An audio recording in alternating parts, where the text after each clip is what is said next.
बिस्मिल्लाहिर्रहमानिर्रहीम। अस्सलाम वालेकुम नाजरीन, आप देख रहे हैं आवाज़। मैं हूँ बैरिस्टर एहतिशाम अमीरुद्दीन। तहरीक अदम एतमाद के हवाले से आपको पता है कि पाकिस्तान की सियासत में खलबली मची हुई है और रोज़ाना हम आपको रिपोर्ट करते हैं कि आज फ़लाने की फ़लाने से मुलाकात हुई है, ये डेवलपमेंट्स हैं, ये हो सकता है, ये नहीं हो सकता। लेकिन एक बात फैक्ट है सारी सूरत हाल में, मतलब कि अगर मैं आदमी तौर पे आपको नहीं बता सकता इस वक्त, लेकिन उसके बावजूद वसूख के साथ मैं ये कह सकता हूँ कि इस वक्त इत्तेहादियों का झुकाव जो है वो अपोजिशन की तरफ है। और ये मेरा स्टेटमेंट नहीं है, परवेज़ इलाही का स्टेटमेंट है जो हुकूमत के इत्तेहादी हैं।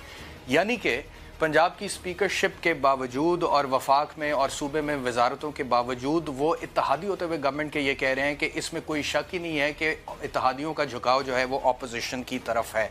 और अगर ये झुकाव कायम रहता है तब तक जब तक कि वोटिंग होनी है इमरान खान साहब की तहरीक अदम एतमाद पर, तो फिर ये बात भी यकीनी हो सकती है कि इमरान खान साहब के खिलाफ वो कामयाब हो जाए और वो प्राइम मिनिस्टर ना रहें। इमरान खान साहब की आज की जो स्पीच थी, अगर आप उसको सुने तो उसमें वो अपनी बहुत सारी अचीवमेंट्स गिनवा रहे थे कि 3.5 साल में इस हुकूमत ने आप लोगों के लिए ये किया। एक तासुर के तौर पे आप कह सकते हैं, ये तासुर भी मिला किसी लम्हे में कि शायद ये किसी किस्म की कोई फेयरवेल स्पीच तो नहीं, हालांकि वैसे अदरवाइज इज़ वेरी कॉन्फिडेंट। और मैं ये नहीं कह रहा कि तहरीक अदम एतमाद कामयाब होने जारी है, लेकिन मैं सिर्फ ये कह रहा हूँ कि इमरान खान साहब के जहन के किसी कोने में ये बात थी कि अगर तहरीक अदम एतमाद कामयाब होती है तो मैं लोगों के सामने अपनी परफॉर्मेंस तो रखूँ, 3.5 साल में मैंने क्या किया, क्या डिलीवर किया। तो ये बातें करते हुए क्या कहा इमरान खान ने, सुनिए।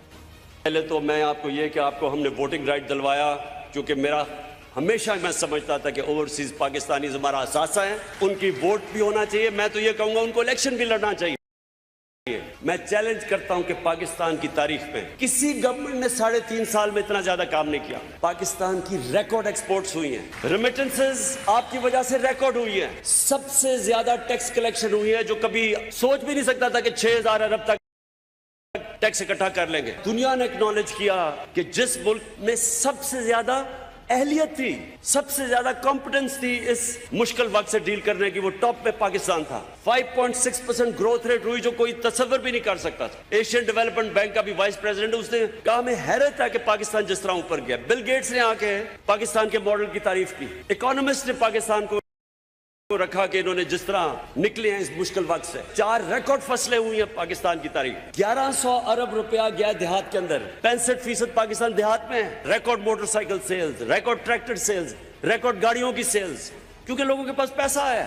रिकॉर्ड इस वक्त टेक्सटाइल इंडस्ट्री ने सारे रिकॉर्ड तोड़ दिए हैं। आज मजदूर नहीं मिलते टेक्सटाइल इंडस्ट्री के लिए, सारी पुरानी इंडस्ट्री चलनी शुरू हो गई है। कंस्ट्रक्शन में 1500 अरब रुपया, कभी भी इतना ज्यादा कंस्ट्रक्शन में जनरेट नहीं हुआ जो रिलेटेड इंडस्ट्रीज थी। ये जो सारी ऑपोजिशन को चैलेंज करता हूं, किसी चीज में हमारा मुकाबला करो, हर चीज में हम तुम्हारे से आगे। तो ये प्राइम मिनिस्टर साहब की आज की तकरीर थी जिसमें वो अपनी तमाम अचीवमेंट्स का जिक्र कर रहे थे और कह रहे थे कि मैं चैलेंज करता हूं कि किसी गवर्नमेंट ने 74 सालों में 3.5 साल में इतना काम नहीं किया होगा जितना काम हमने किया। अब तहरीक अदम एतमाद के हवाले से आप पॉलिटिशियंस को और हम लोगों को तो रोज़ाना सुनते हैं, हमने सोचा कि क्यों ना एक आम आदमी से भी पूछा जाए कि तहरीक अदम एतमाद कामयाब होने जा रही है या होनी चाहिए वज़ीर आज़म के ख़िलाफ़। तो पाकिस्तान के मुख्तलिफ़ शहरों से हमने जो लोगों से इंटरेक्ट किया तो उनका क्या कहना था वो भी आप। कामयाब होनी नहीं चाहिए, कामयाब हो जाएगी। उनका ये शौक भी पूरा करने के वज़ीर आज़म जो है घर चले जाएंगे, हमें तो ऐसा नहीं लगता। बिल्कुल लाजमी करनी चाहिए, बल्कि पहले कर देनी चाहिए थी। कम से इससे तो बेहतर हाल हो ही जाएंगे। जो पहले लोग थे कम से कम हम लोगों को मुश्किलात नहीं थी। हम लोग गरीब बंदा, अब तो अमीर बंदा अमीर हो गया और गरीब बंदा गरीब तर हो गया। अब इसलिए हम लोगों को समझ ही नहीं आ रही कि हो क्या रहा है। वो पहले नहीं निकाल सके तो अब कहाँ से निकालेंगे। कोई 30 साल से हुकूमत कर रहा है, कोई 50 साल से हुकूमत कर रहा है। इमरान खान को अगले 5 साल भी आना चाहिए, क्योंकि अगर महंगाई हो रही है या कुछ हो रहा है तो इसके पीछे कोई वजह हो सकती है। इमरान खान को 5 साल अपने पूरे करने चाहिए, क्योंकि वो जो कर रहा है वो सही कर रहा है, वो अपनी जगह पे सही कर रहा है। अवाम को भी इस चीज़ का शौर नहीं है कि वो क्या कर रहा है क्या नहीं कर रहा। तरीके की बात तो कामयाब होगी अगर वोट होंगे तो ठीक है, मगर सीधी सी बात है कि यार इसके बाद क्या चोरों को फिर आना चाहिए। 3 दफ़ा बारियाँ नहीं है, फिर नहीं ये कौम सुधर रही तो फिर ठीक है भाई। इंशाल्लाह इमरान खान जीतेगा।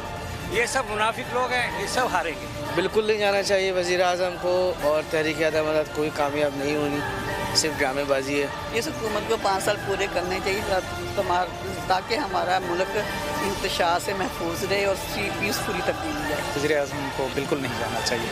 कौम को बर्दाश्त पैदा करें, इंतज़ार करें। अल्लाह बस नेकी करे अवाम के साथ, अल्लाह पाक भला करे अवाम का। اس نے جانا چاہیے اس کو. اتنے سارے چور جو اکٹھے ہو گئے ہیں تو ڈیفینیٹلی اس کا کریڈٹ وزیر اعظم پاکستان کو جانا چاہیے. تو یہ آپ سن رہے تھے مختلف شہروں سے پاکستان کے عوام سے جو ہم نے یہ سوال پوچھا کہ وزیر اعظم کے خلاف تحریک عدم اعتماد کامیاب ہونی چاہیے ناکام ہونی چاہیے. تو میرا خیال ہے کہ میجورٹی آف دا پیپل تقریباً 80% کے قریب کی رائے یہ تھی کہ ناکام ہونی چاہیے اور وزیر اعظم کو فی الحال گھر نہیں جانا چاہیے. اب اس میں سیمپلنگ ایرر ہو سکتا ہے لیکن ہم جتنا میکسیمم لوگوں سے انٹریکٹ کر سکتے تھے ہم نے کیا. ایک سوال یہ بھی پیدا ہوتا ہے کہ اگر پرائم منسٹر کو گھر جانا چاہیے تو کیوں جانا چاہیے؟ عمران خان کے خلاف تحریک عدم اعتماد کامیاب ہونی چاہیے تو کیوں ہونی چاہیے؟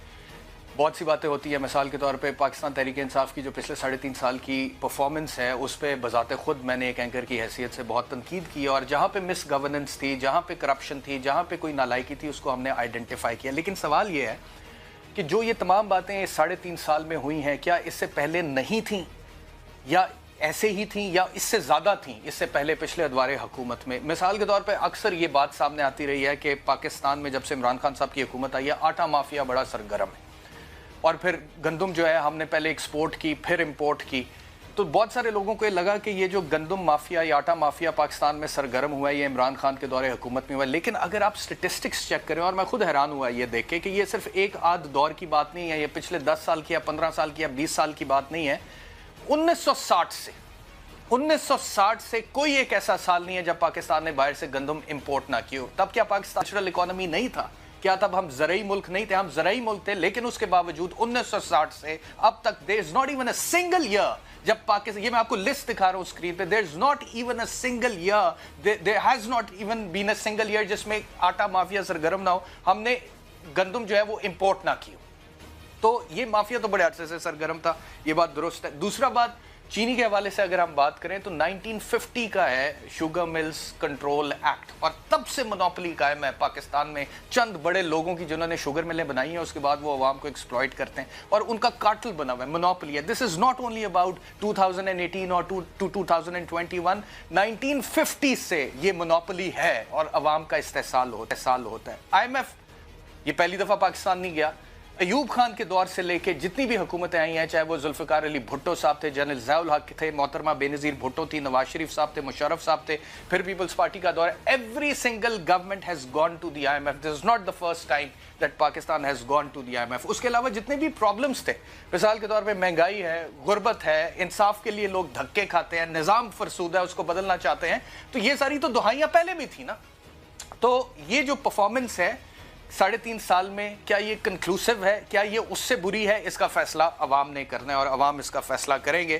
لیکن پرائم منسٹر کی جو آج کی تقریر تھی وہ میں نے آپ کے سامنے رکھی، جس سے تاثر یہ مل رہا تھا کہ جیسے کسی قسم کی فیئرویل اسپیچ ہے اور وہ بتا رہے ہیں کہ ہماری یہ، اور کیوں نہ یہ میں سمجھتا ہوں اندیشہ ذہن میں آئے، کیونکہ کل جب GDA سے جا کے ملے ہیں پرائم منسٹر آف پاکستان، اس کے بعد فہمیدہ مرزا صاحبہ نے کیا کہا. GDA جو کہ پہلے بالکل لگ رہا تھا کہ ساتھ کھڑی ہوگی، لیکن انہوں نے کیا کہا یہ سن. تو PMLQ کے بھی آپشنز کھلے ہیں، MQM کے بھی آپشنز کھلے ہیں، GDA کے بھی آپشنز کھلے ہیں، باپ کے بھی آپشنز کھلے ہیں. تو سب نے اپنے آپشنز کھلے رکھے ہوئے.